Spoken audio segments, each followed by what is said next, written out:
From LinkedIn News, I'm Leah Smart, host of Everyday Better, an award-winning podcast dedicated to personal development. Join me every week for captivating stories and research to find more fulfillment in your work and personal life. Listen to Everyday Better on the LinkedIn Podcast Network, Apple Podcasts, or wherever you get your podcasts. From LinkedIn News, I'm Jessie Hempel, host of the Hello Monday podcast. Start your week with the Hello Monday podcast. We'll navigate career pivots. We'll learn where happiness fits in. Listen to Hello Monday with me, Jessie Hempel, on the LinkedIn Podcast Network or wherever you get your podcasts. Hello, my friends, and welcome to another exciting episode of Negotiate Anything. This show is produced by the American Negotiation Institute, and with over 5 million downloads and listeners in over 180 countries, listeners just like you have made this the #1 negotiation podcast in the world. Hi, my name is Kwame Christian, and I am the founder and CEO of the American Negotiation Institute. Here at ANI, we believe that the best things in life are on the other side of difficult conversations, and we are passionate about providing you with the best content that will help you to make your difficult conversations easier, both at work and at home. Lastly, I want to remind you that we offer consulting and conduct trainings, both virtually and in person, all around the world. Our focus is in 3 main areas. First, negotiation and conflict resolution. Second, leadership. And lastly, diversity, equity, and inclusion. Check the link in the description below to learn more about how we could work with you and your team. And now, without further ado, let's jump into the interview. Lucia, thanks for joining us today. Kwame, it is my pleasure. I am so tickled to be here. Yes, me too. Very excited. So how about you get us started by telling us a little bit about yourself and what you do? Well, what I've been doing this year, which has been sort of a banner, pivotal year of new projects for me, is in addition to practicing law and a deep background in mediation and teaching mediation and negotiation, I decided to launch my own podcast, which is sort of a teaching pedagogical podcast to help people learn how to negotiate as an everyday skill because it applies to everyone, everywhere, every day. And then I noticed something that I had never noticed before, which is that in my 10 years of teaching negotiation at 2 law schools, every single assigned reading, every law review, every book, every article had been assigned by a man. And I did a little more research, and I saw there's still such a paucity of negotiation books authored by women. And so I said, well, I could maybe do something about that. I've got so much material. And so I also wrote a book. So that's out there too, and it's coming out. And so it's super fun. And that's part of the title. You know, the super is the superpower of everyday negotiation. And the book is For the Forces of Good, the superpower of everyday negotiation. So there's that. I work with the United Nations Women as a vice president of their board for the San Francisco chapter. So I generally try to stay out of trouble by keeping busy and staying out of trouble, in my case, not being so much digging in the garden like a exuberant Labrador, but just not buying more shoes. So that's how I'm not buying more shoes, is by doing these things. I love it. Well, I'm glad that you're doing these things because it's an incredible service to the world. And everybody, we're going to link to the book and the podcast in the description too. And also give a shout out to your company as well. Oh, right. So my practice is called Pactum Factum, which means in Latin, a done deal, because, lawyers always got to say it in Latin. And I don't know if you remember from law school, Kwame, but usually when they said something in Latin, it meant something bad, like quid pro quo harassment, but Pactum Factum is good. It's a done deal. It means we're helping to bring peace and resolution to conflict and to actually empower you to be able to do it on your own. So you don't have to hire us, quote unquote, experts.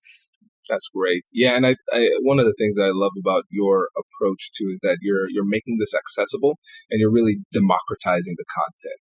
You're making it so that everybody can get access, but you're also approaching it from a new perspective that I think is really fresh and important.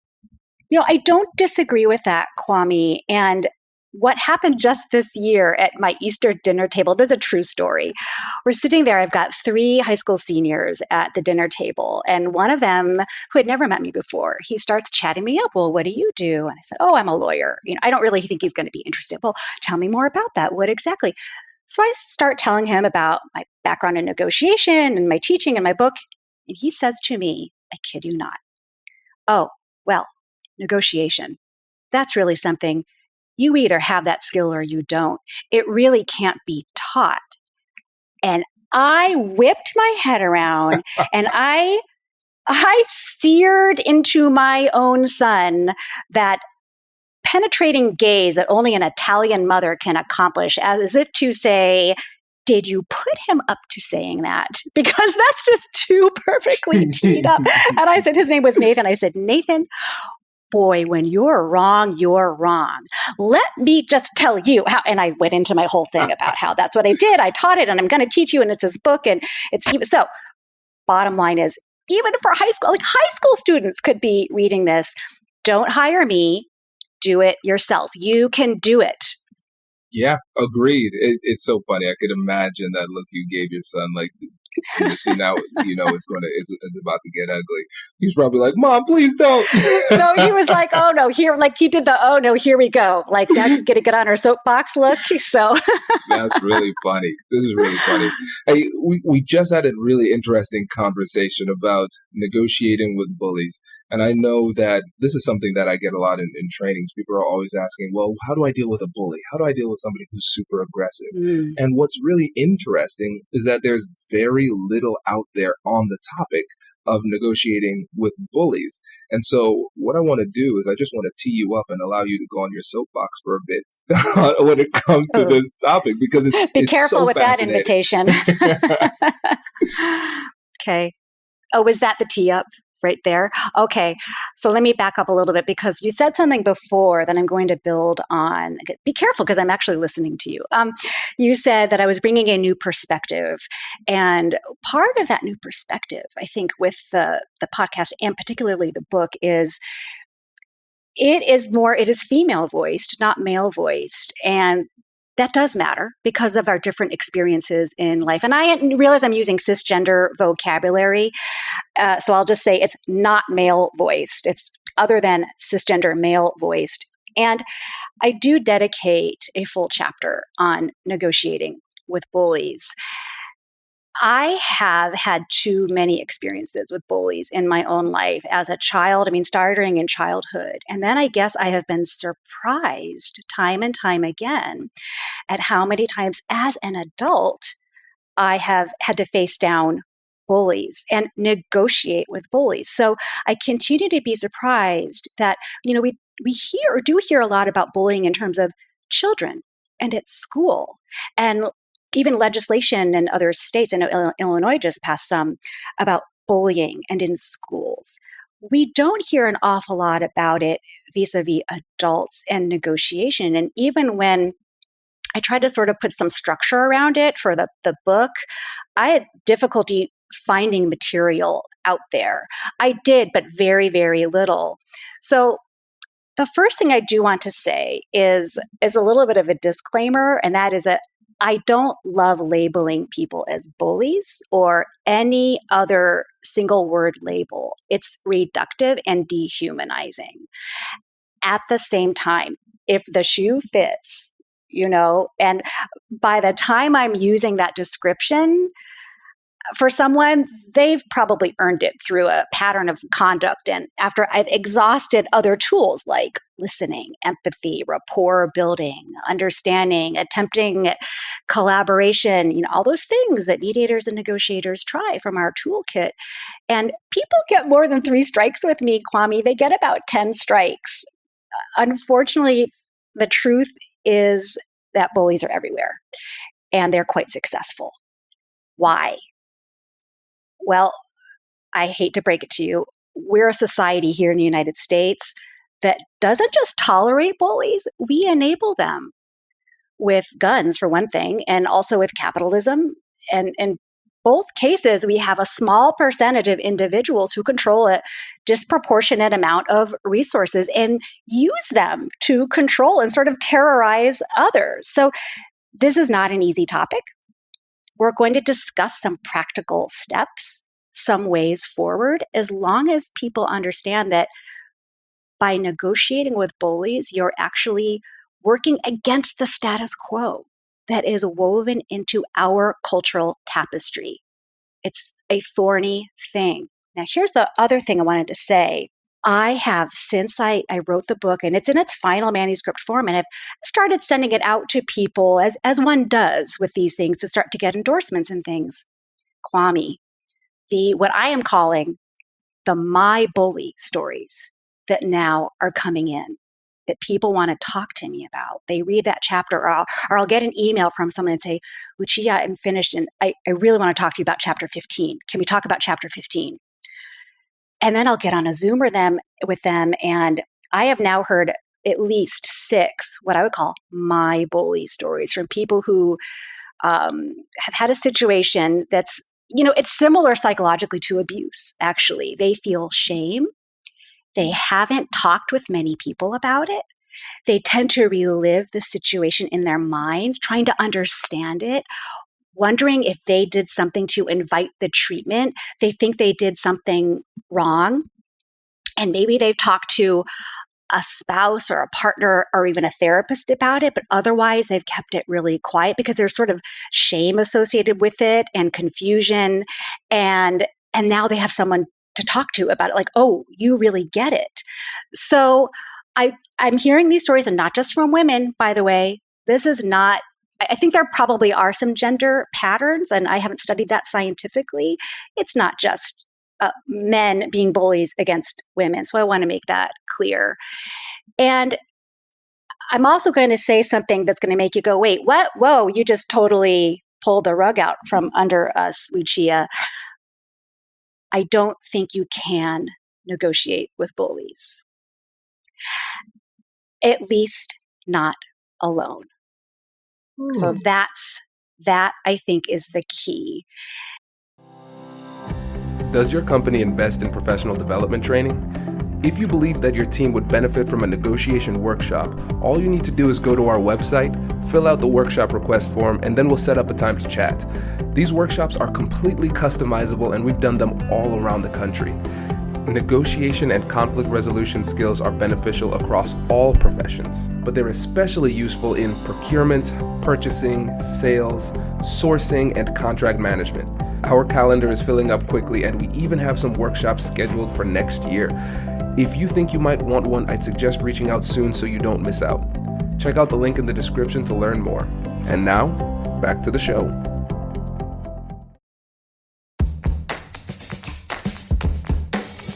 Hey you, I'm Andrew Seaman. Do you want a new job? Or do you want to move forward in your career? Well, you should listen to my weekly show called Get Hired with Andrew Seaman. We talk about it all, and it's waiting for you, yes you, wherever you get your podcasts. Brace the rudders! Brace the sails! Raise the sails! Captain, an unidentified ship is approaching. Over. Roger. Wait, is that an enterprise sales solution? Reach sales professionals, not professional sailors. With LinkedIn ads, you can target the right people by industry, job title, and more. We'll even give you a $100 credit on your next campaign. Get started today at linkedin.com/marketer. Terms and conditions apply. I'm going to talk a little bit about, you've probably heard, Kwame, have you heard of Bill Eddy? He's like a ninja. Have you had him on your show? No. Okay, you're going to reach out to Bill Eddy. And he's an attorney, therapist, and the world's leading expert on managing disputes involving people with high conflict personalities. So he doesn't really use the term bully, but that's his term for it. And he does offer some advice on negotiating with bullies. And I summarize that in my book, and then also add some other things of my own and from behaviorists, right? And it's worth trying because you never know what might stick. So one of them, and the good news is these skills apply in so many other contexts too. So by trying them out, you're just practicing and building these skills anyway. Try building rapport. Okay, flip the narrative. Don't assume that building rapport is a lost cause. A bully isn't expecting kindness or empathy in response to their high conflict tactics. So employing empathy, listening, rapport building can be disarming. So I call it sort of channeling your inner Nelson Mandela, who, as you I'm sure know, modeled the ultimate in empathy and compassion, but actually befriending his oppressor, his jailer. And he writes about that in his own memoir, or wrote about it. So another piece of advice is ignore them. Now, you may think you can't ignore a bully because they're so confrontational. Try it. A behaviorist will tell you that ignoring undesirable behaviors is the most effective way to extinguish them. Like a wind-up toy, they might simply run out of momentum.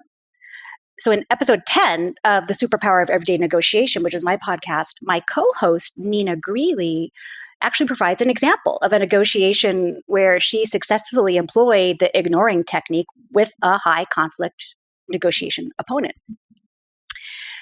Then there's this one, avoid giving in. Now, bullies don't negotiate. They make demands. They threaten. They fight. They want to fight. That's their playground. High conflict people are at war with the world around them, and they go from relationship to relationship with intent to dominate. But when they win, quote unquote, by dominating, they're still not satisfied. So they think they want more, and the cycle continues in perpetuity. Giving into a bully doesn't bring relief because you have no assurance that the same thing won't happen in the future. And so it does happen in the future. You also need to know your bottom line. And this is basic negotiation 101, right, Kwame? You need to know when no deal is better than a bad deal, when to walk away. So, and this actually harkens to an early chapter in my book on planning and also in my podcast, and that I'm sure you've covered here on Negotiate Anything, the importance of planning and negotiation. Know how far you're willing to go. If you've got a team involved, make sure you're all on the same page. Know your BATNA. I know you've talked about BATNA, so I probably don't have to even spell that out for people, but that's our buddies Fisher and Urey. And that's from the program on negotiation out of Harvard Law School for people who are among the uninitiated. And when it's time to stop negotiating, and you have to be firm about this. Then there's your temperament. Appear calm and patient. Doesn't mean you have to feel it on the inside. You've heard the expression, fake it to make it. It's effective. Bullies, high conflict people, love to get emotional and then try to get you emotional. Try to stay calm and focused on what you want. Even if you're just acting calm, like I said, if they get you emotional, they've already beat you. Instead, prepare yourself to be patient, very, very patient. The best negotiators aren't in a rush. Bullies are. They tend to be impulsive and easily frustrated. Don't join them emotionally. Give the impression you have all the time in the world. If you appear desperate to settle, they'll manipulate you into concessions you really don't want to make, and you might regret those later just because you want to get it over with, right? It's so unpleasant. And they're counting on that, right? Instead, prepare yourself for the long view. And then look, you could always try to bring in a neutral decision maker or a mediator too. If all those other steps fail. So if it's just going on too long, this negotiating is dragging out, you can suggest a mediator. So in families, it could be a mutually agreed influential person in the family. If it's a neighbor dispute, you could propose going to a community mediation center where people are actually trained to help. Often bullies don't love this idea because then they aren't the most powerful person in the room and they have to follow rules, right? They like to make up the rules. They like to make them and they like to break them. So it's hard for them to argue with the neutral person because that person won't be intimidated or influenced by their tactics. And this is not foolproof. They are practical steps and they can work. Remembering when to walk away. And then this is making me think about Robert Axelrod and his evolution of cooperation. And I don't know how familiar you are with that, Kwame, and how his iterated trials of the prisoner's dilemma game theory problem he got from this computer program. He ran a contest, and the one that won the contest was called the tit for tat protocol. And he had these 4 different steps for the tit for tat protocol, which is you start off by being cooperating. And then if the other party defects, you defect immediately and in kind, and you retaliate in kind immediately. When the other party returns to a cooperating position, so do you. You don't hold grudges.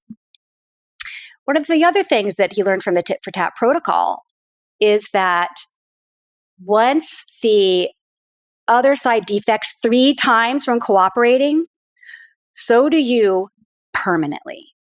So how does this relate to negotiating with bullies? Well, you've tried all these things I've just suggested. It's not working, didn't work. They keep defecting. They've gotten to the 10 strikes that you get with me. At that point, Kwame, I think you either need to prepare for war or walk away. You are not going to change an environment will change you.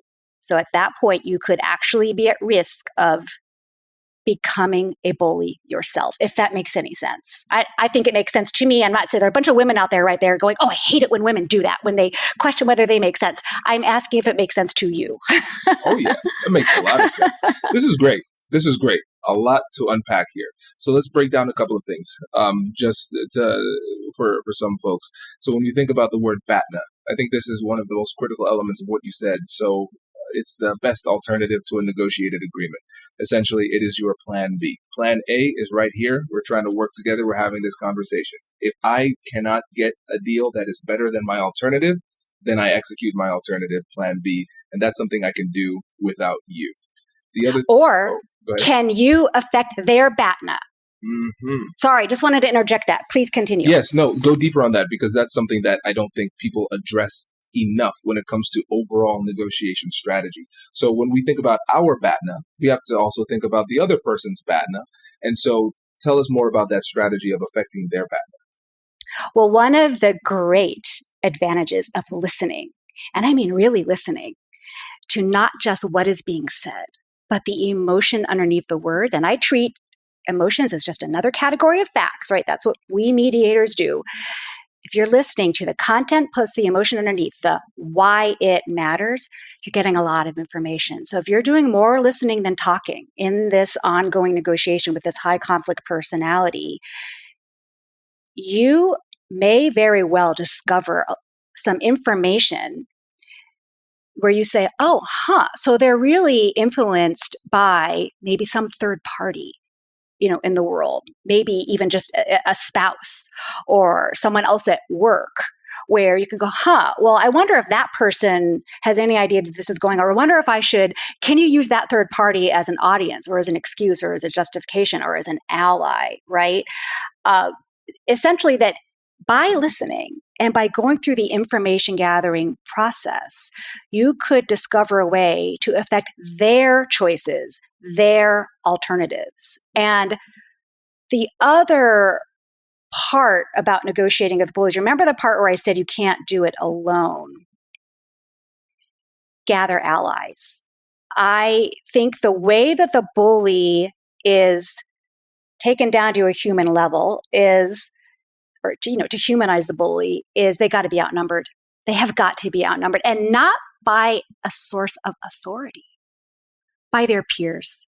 So assemble a posse of peers, of their peers, to say, hey, knock it off. What are you doing? Don't be a jerk, whatever it is. And not just one person, but like 10 people. Easier said than done. You're not going to do it alone, though. Yeah, okay. Did I answer your question about BATNA? Absolutely. Okay. So let's go deeper into that strategy, because I think that coalition building in general, in negotiation in general, is not utilized enough as a strategic tool. And so essentially this is getting allies to assist you in the negotiation, if I'm giving a very basic definition of coalition building. And now let's walk through what that looks like in this scenario. Because I think people might look at this and they might inadvertently execute this in a way that creates toxicity. So, for example, it might turn into gossiping. Ooh, Bill is such a bully, blah, blah, blah, blah, blah. And then it kind of grows from that. So I want to make sure that people are understanding what you mean and then how to actually execute it in the real world when it comes to gathering allies, because I think this is brilliant. And you have just zeroed in on something that I agree is a real risk. And ultimately, look, these days, with various social media apps at the fingertips of adults and youth alike, we can collectively, quote unquote, cancel a bully at speed and scale. That is, condemn them in a flurry of social media posts that results in the bully's social estrangement. This is thorny. And Barack Obama actually cautioned about this, about this youth trend to cancel peers for not being 100% politically woke 100% of the time. He said, look, that's judgment. That's not social justice or progress. The world is messy. There are ambiguities. So I'm actually, to clarify, I'm not talking about one moment where someone says the wrong thing or uses the wrong word. I'm talking about a pattern of behavior, and this has been going on a long time, right? That's how it becomes bullying. And then the allyship part of it is just the not being alone. What I've been hearing from the My Bully stories is you can have a bully who is a parent to everyone else. They see the bullying. They're also threatened by the bully or afraid of the bully, and so they just try to avoid the bully and not get involved. And that has certainly happened in the cases of my adult bullying experiences. Everyone sees it, and behind the scenes they're saying, oh, Lucia, this is so awful. This is so awful. But they don't actually stand up and say, hey, this is not cool. They don't stand beside me. And part of that has been because they are part of the tribe and they can't risk their place in the tribe. And here I am, the one that's kind of, I don't know, threatening the tribe or threatening the status quo.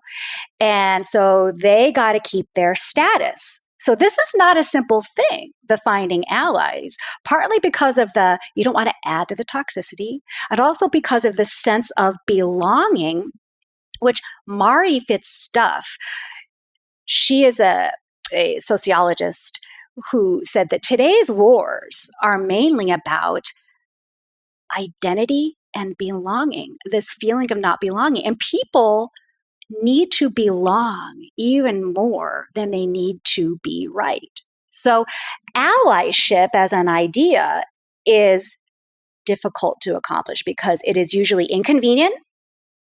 It is costly in some way in terms of your status in, say, the fraternity, or in financial terms.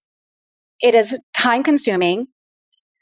So allyship not terribly easy. I'm not saying it's easy to garner those allies.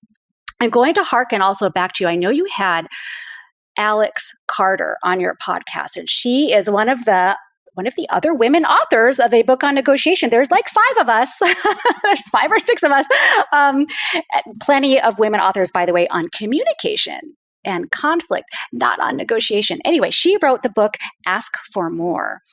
And I love her book. And that's part of the planning process for negotiation. So here's where I'm going with this.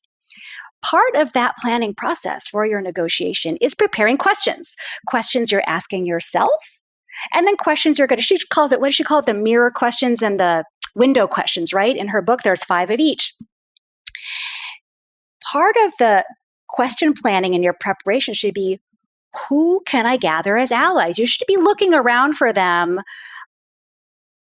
from the planning stage and continue that. Who can you be asking for help? So ask for more, all right? Alex Carter is sort of the expert on the questions. And I do 2 podcast episodes on that because one of them actually has a demonstration of it with me and my co-host. One of the questions you can be asking yourself is, who can help me?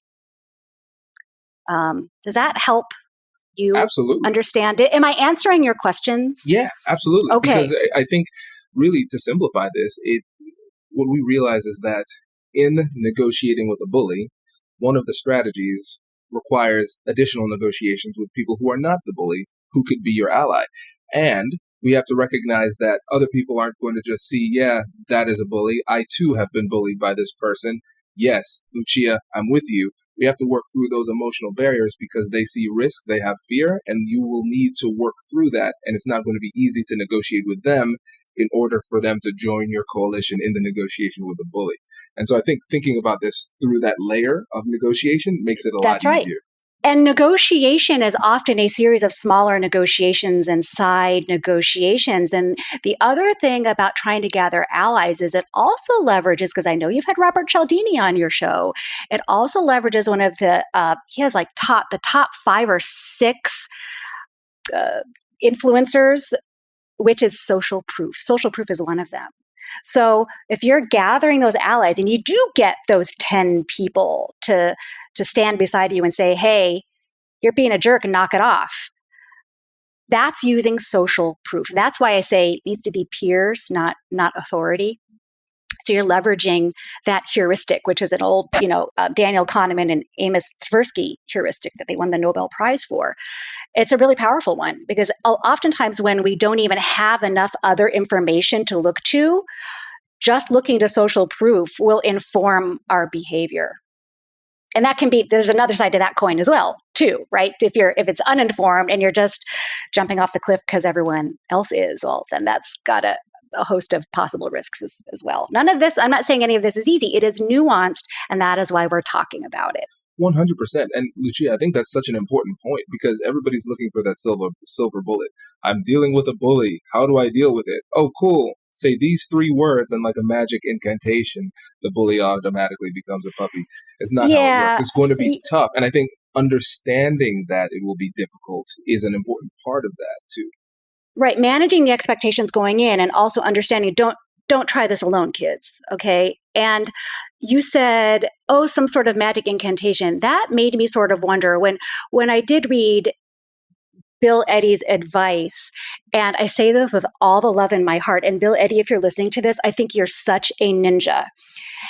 I wondered if it was a little bit like the, I hope I'm getting this right. Was it Elizabeth Kubler-Ross, who in the late 60s, she came up with the 5 stages of grief, which it's like anger, denial. I'm not getting this in the right order. Negotiating, sadness, acceptance, something like that. Okay. She comes up with these 5 stages of grief. And then I heard a resilience expert talk about this on Shankar Vedantam's podcast, The Hidden Brain, that's what it's called, where she said, it almost seems like those 5 stages is a tool for therapists to tell people so that they sort of feel like, hey, look, I am giving you this tool and this is what's going to happen and you're going to go through this and I'm doing my job. And she said, it ends up just feeling like all these things are going to happen to you and you have no control over it. And it's not actually that helpful in terms of dealing with grief and being resilient. And I sort of wonder when I looked at some of these steps, is this sort of like the Elizabeth Kubler-Ross stuff where some sort of experts can say, well, this is how you negotiate with bullies. And then they get to feel like they've been really useful when actually your own experience doesn't change much. I really thought about that, Kwame, before I assembled this chapter in my book. And I am still convinced that these steps are extremely worthwhile trying.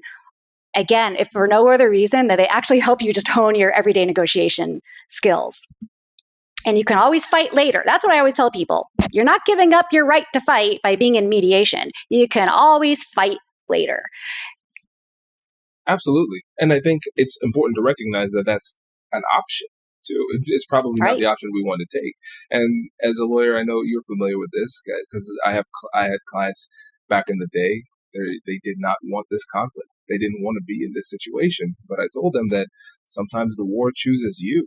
And you have to rise to the occasion or you're going to get steamrolled. That's the situation. Exactly. And at the end of the day, it's our responsibility to protect ourselves and we have to do whatever it takes to do so. Yeah. And so that's what happened to me in a bullying situation that I ended up in last year, which was a group bullying situation. And I do talk about it in the book. And I sort of introduce it in an earlier chapter, I think chapter 11, where I talk about the language we use in negotiation and just with other, and how our vocabulary here in our culture is so laden with fighting language. We hear it all the time.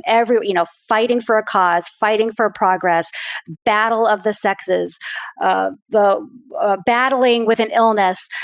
And it's combative. It creates a combative tone. And it's particularly attorneys, I think, are seen as fighters. They just want to fight. And so when I was actually advocating for some pretty simple diversity, equity, and inclusion steps in this organization last year, where I was president and CEO, the first woman in the almost century history of the organization.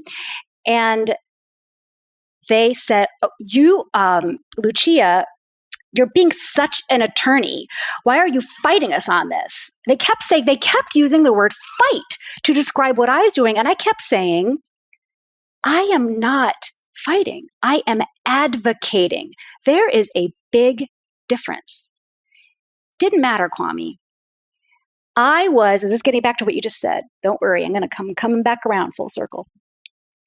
You are sometimes, despite every intention, every effort, every tool you have in your everyday negotiation toolkit, you get drawn into a fight. You don't want to be there. You didn't ask for it. You tried to avoid it. You tried to be the peacemaker, the peace builder, and you're in it. And so then that's when you have to have these other, the BATNA, the WATNA, the MALATNA. This is the worst alternative, most likely alternative. And who have you got to help? Who have you got to help you now that you've been drawn into this fight? Sometimes, as you said, the fight finds you. Yeah, and it's a tough situation. And tell me what you think about this, Lucia. One of the most difficult things about dealing with a bully or a high conflict person in the difficult conversation itself is that they can be so aggressive that we don't know exactly what to do. And it almost seems like we make the classic negotiation mistake of trading substance for emotion in one way or another. So they want us to do something, make some change, make a concession or something like that. And so we can tell they're angry about it. We don't want them to be angry anymore, so we make a concession. Or even if we don't care about their emotional state, we care about ours, and we feel pressure, we feel fear. And then in order for us to alleviate the emotional distress that we're in, we get a concession, almost like a flight response, so we can exit as quickly as possible. So we satisfy our emotional needs in the moment in order to get out, but then long-term goals have been thrown aside. And so what advice do you have for people in the heat of the moment to deal with that type of pressure? Right. Okay. So this is really getting into, and I have a chapter on this too. I think it's chapter 9. You'd think I have my chapter numbers memorized, but I don't. And this is getting to that reptilian brain stuff, this amygdala, hippocampus, that the executive functioning of the brain, not operating right now, right? This is the fight or flight. Is it a stick or is it a snake? Oh, it's a snake. So I've got it. And so it's the fear center. It's the emotional response center. This is terribly difficult to be aware of. It requires incredible presence of mind in the moment, because then there's Paul Ekman, who, if you're not familiar with that name, he is sort of the world's foremost specialist. He's a psychologist out of University of California, UCSF, San Francisco, on lying, lies, and emotional micro expression. And he talks about in his book, Emotions Revealed, the refractory state. The refractory state is this period, lasts an average of 20 minutes, in which your brain is at the reptilian level. It's the amygdala response. You cannot take in any information. It's going to be purely reactionary and emotional, not necessarily productive. The tough part is recognizing in yourself when you're in a refractory state. That's where I say it's getting back to the gather allies. Who do I have that can help me? Who can I have next to me at the table or on the Zoom call or whatever? Because it's more likely than not that that other person, and this is what mediators are so good at, we can identify when someone's in a refractory state because it doesn't affect us. So it really, I'm doubling down here on the gathering allies, because the thing about bullies is, yes, they want to get that emotional response and they want to scare you so that you will give in. And then when you do, guess what? You've just reinforced that behavior. They're just going to keep doing it because it was successful. And then, as you said, it's a short-term goal, and it in the end, it doesn't really benefit you. And you've given in, which was one of Bill Eddy's advices, is don't get in. The other thing about bullies is their threats are not idle. When they make a threat, they will carry it out. And so should you, by the way. This is a basic negotiation tip. Now, I am not advocating the use of threats in negotiation. I think using threats needs to be extremely carefully considered. If you make one, if you use it as a tool, be ready and willing to execute. Do not make idle threats. Bullies don't. So they are not satisfied until you're not just defeated, you are ruined and your head is on a stick in the public square. And a lot of this too goes to this idea of loyalty versus justice and fairness. So this fascinated me, Kwame. I wrote about this somewhere in my book. I can't even remember where. It's this group of researchers out of Northwestern University's Kellogg School. They inform us of the tension between two competing values, loyalty and justice or fairness. And depending on where you land on that continuum, how that impacts if you speak out, if you speak up, or if other people, this is getting to the allyship part, right? If those people who are potentially allies, if they're going to be willing to do it. Those for whom loyalty to the tribe, to the group, outweighs the value of justice will remain quiet. And they might harshly judge people who speak out. Okay, so me as that disruptor last year, disrupting the status quo, right? Those for whom justice outweighs loyalty will speak up and be judged harshly by people who value loyalty and see it as a betrayal. And that's one of the many things that gets in the way of allyship. That and the fact that allyship is usually inconvenient, uncomfortable, and costly. So I don't know if that's helpful. It is interesting. There are so many dynamics in play, and I hope I answered your question about what can you do in the moment, which is try to be as self-aware as you can. And that gets back to planning. Mm-hmm. If you've done your planning and looked at alternatives and BATNA and done your listening and asked out those window and mirror questions that Alex Carter helps us with and all these things, you're going to be so much better in the moment because you're not just shooting from the hip and trying to process all different kinds of information coming at you at once. You will have a better chance of being present in the moment and recognizing when you're becoming emotional. So you could say, time out on the field, we're taking a break. You take a break, you walk away, you let that refractory state pass. Absolutely. Yeah. And to your point about making threats and following through, I know that's not something I talk about much on the podcast, but you're absolutely right. You have to follow through on that. And the way I think about it is that I think about it not through the lens of threats. I think about it through warnings, where I'm still empowering the other person because I feel like a threat is something I'm choosing to do to you. But a warning is more like, this is something you're doing to yourself.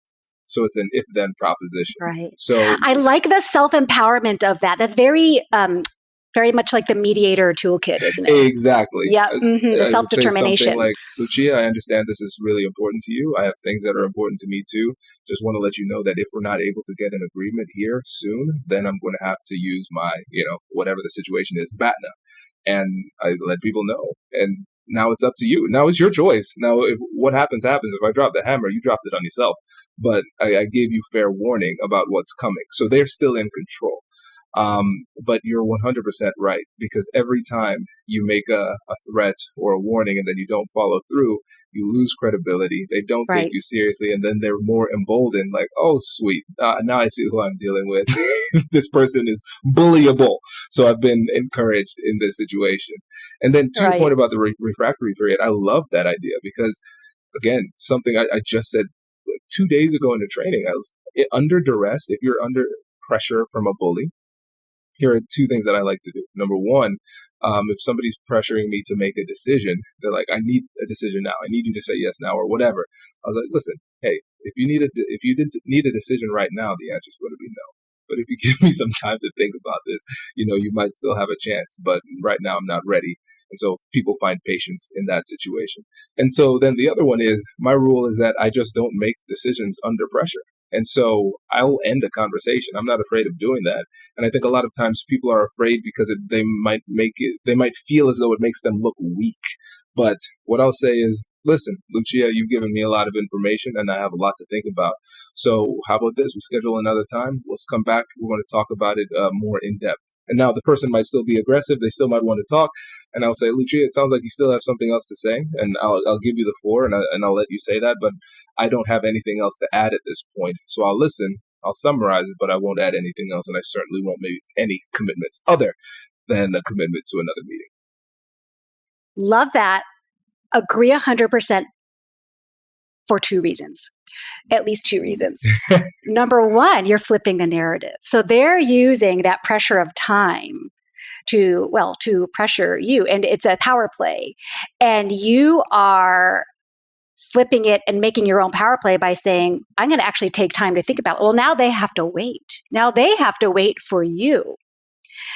Number two, I think that scarcity effect, which is what a time pressure is, it's a type of creating scarcity, often false scarcity, is one of Cialdini's top 5 or top 6 that I referenced earlier in influencers. Right. So I see that, Kwame, and to everyone out there listening, that scarcity effect or that time pressure, it's that act now, this deal won't last, right? That should be a flag to you, because absent a real time pressure from an authoritative source. So, a court filing deadline for the memorandum of points and authorities for the motion for summary judgment in court. Okay, that's a deadline. Absent something like that, where it's a real objectively imposed from an outside source that neither one of you can control authority for a deadline, it's most likely manufactured and it's being used as a ploy. Yep. 100%. And one of the things that I've learned, and again, this is me, this isn't somebody who is me, speaking of myself, not somebody who naturally enjoys conflict. My whole first book was Finding Confidence in Conflict, just about getting over that people pleaser that was in me. That's my whole ethos and motto behind everything that I do here. What I've learned, though, is that those conversations with people who are bullies have, now that I've kind of simplified it, have become almost a little bit easier. Because, for instance, like you and me, I consider you a friend now, Lucia. So I care about what you think. Now, somebody who has identified that they don't care about me, then I don't feel as bad if they're upset or they don't like what I'm doing or anything like that, because you've identified very clearly in our numerous interactions that you don't really care, right? Well, go ahead. Remember, they're at war with the world, too. So it may be that there's a certain sort of personality type where there's just sort of malcontents, that people who are people pleasers, you're never going to please them anyway. That's true. That's a great way to put it. Yeah. And that's when I think about the psychology of personality, you have people on the agreeableness, right? If you think about the big 5 personality traits, openness to experience, conscientiousness, extroversion, agreeableness, and neuroticism. On agreeableness, you have highly agreeable. These are your people pleasers. And then you have lower on agreeableness, also known as disagreeable. And it helps me to not take it personally, where I say, I'm getting this pretty consistently, and there didn't seem to be any trigger. I talked to somebody else to get a vibe, another data point to see what this person is like. Oh, they're like this to everybody. Okay, so I don't need to take it personally, and I'm probably not going to make this easier, but I do know what I need to do in order to protect myself in this situation. I know I'm going to stand my ground, and in 3, 2, 1, they're going to blow up. There's the emotion. I saw that one coming. Yeah, he's going to pressure me to make a decision right now. I'm going to say no. Watch, that's going to make him mad. There he is, mad. Okay, cool. This meeting's about to end. You want to say something else? He blows off some steam. Hey, thank you for your time. I'll talk to you next week. And it just it kind of simplifies it for me, because now I'm not concerned, because I'm not going to play an unwinnable game where I'm going to try to get somebody to like me who is not designed to do so. I'm just going to stick to my guns and know what my BATNA is, what my bottom line is, while still staying focused on my goal, because I know if we focus on our bottom line, we orient toward that more so subconsciously during the conversation. But it just simplifies it once you realize that you are not in charge of making them feel good in the interaction. So this idea of the equal opportunity bully, which was kind of an epiphany to me. Side note, real quick, because this is kind of important, that sort of defense in an employment law case, right, for like gender-based harassment or discrimination, where the perpetrator says, in their defense says, well, I treat everyone that way. Essentially, I'm an equal opportunity bully.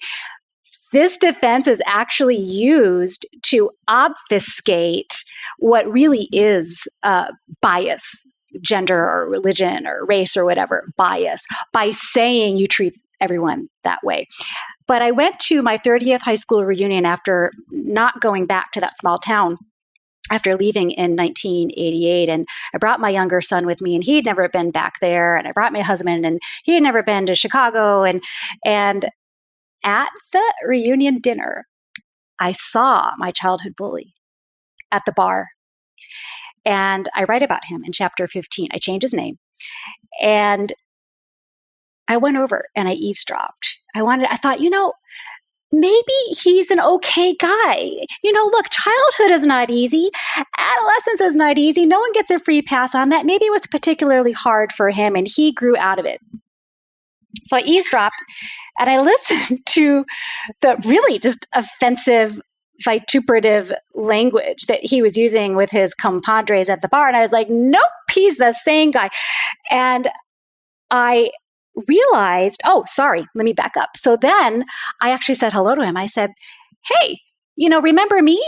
And I was facing my bully, and he kind of looked at me blankly. He kind of looks at my name tag. He looks. Kwame, he really did not have any idea who I was. And that's when it dawned on me. He didn't single me out, Kwame. He really did treat everyone that way. So I was not memorable to him. But he was not just memorable to me. He was formative to me. I was terrified of him. I used to hide in the bathroom during lunch to avoid him. I had tried hiding in the library, and then the librarian came and said, well, you're not allowed to be in here. Never mind her asking why I was hiding in the library. Like, maybe she could have asked a few questions. So then I just hid in the bathroom during lunch. This was in middle school. So then I get back home after the 30th reunion. I look him up on LinkedIn.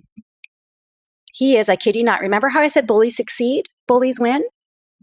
He is some C-suite level executive working in, pause for dramatic effect, human resources. Oh my goodness. Oh. So put that in your pipe and smoke it. Wow. So here, that's incredible. That is incredible. So the listeners know this. I talk about it all the time. I'm obsessed with chess. I love playing chess. I love that story from your book. Cracks me up. Oh, yes. I'm better now. But yes, I love playing chess. And so I remember when we were first starting to play chess in, like grade school, and how it goes. Somebody learns the 4-move checkmate. And then they just start decimating everybody. Nobody knows how to stop it. But the thing is, once you know how to stop it, you recognize the simplicity, and then the person's way out of position by trying to go for a 4-move checkmate. When it comes to bullying and difficult conversations, most people don't take the time to learn the art and science of negotiation, understand communication in difficult conversations. And so the bully just keeps on running through life, hitting people with these 4-move checkmates. Right. And they don't need a deeper bag of tricks because it That's always works. And that's why they lead to success, just like you said. Yeah. But if you start to develop that defense system and you start to understand and embody these tools and techniques and strategies that you talked about today, then you realize, yes, I will say that this was an unenjoyable experience dealing with the bully. However, I will say that my outcome is far superior than the majority of people because I actually know what to do. And once you get past that bluster and emotion and force at the beginning, there's really usually not much depth beyond. Right. And what you're really talking about is that detachment so that you're not getting into that amygdala hippocampus response, the amygdala hijack, I think is what they call it. And so you don't get into that refractory state. In other words, you've already said, oh, this actually is not personal. This is someone who treats the world that way. Oh, therefore, I don't have to take it personally. You've recognized the pattern of behavior. You've even started to predict it. You're like, yep, there's step 3 right there. And step 4 is coming in about 30 minutes, right? And so that gives you that leg up because you're detached. You know what I might advise my kid's self growing up in the pre-personal computer, or social media, or smartphone era is to combine what Chris Voss calls a no-oriented question. Zoe Chance talks about that too in her book, Influence is Your Superpower, which came out this year. Combine a no-oriented question, which works like this. Would it be impossible for you to consider a break in price? That's the no-oriented question. So you combine that with organizing the coalition of peers, the Cialdini social proof, to confront the childhood bully from my school. So that is starting with close friends and expanding out. Ask them, if I got 10 of us together to tell him to knock it off, would it be unimaginable for you to be one of those 10?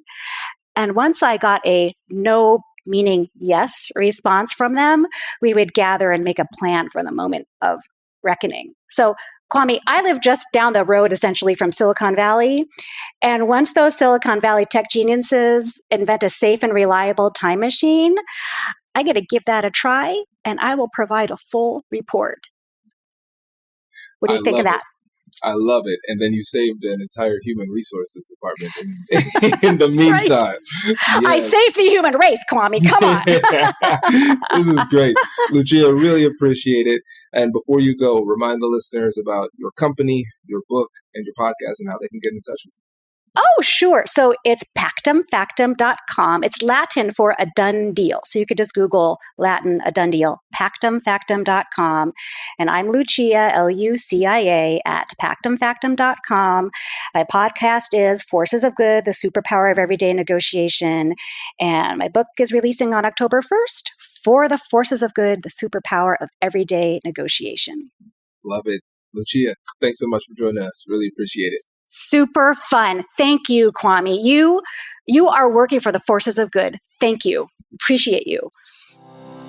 Congratulations! You've just joined an elite club. By listening to a full episode, you're now officially on the Negotiate Anything team. So welcome aboard. What most team members do is they subscribe to the podcast because that allows them to automatically get the latest episodes of the show.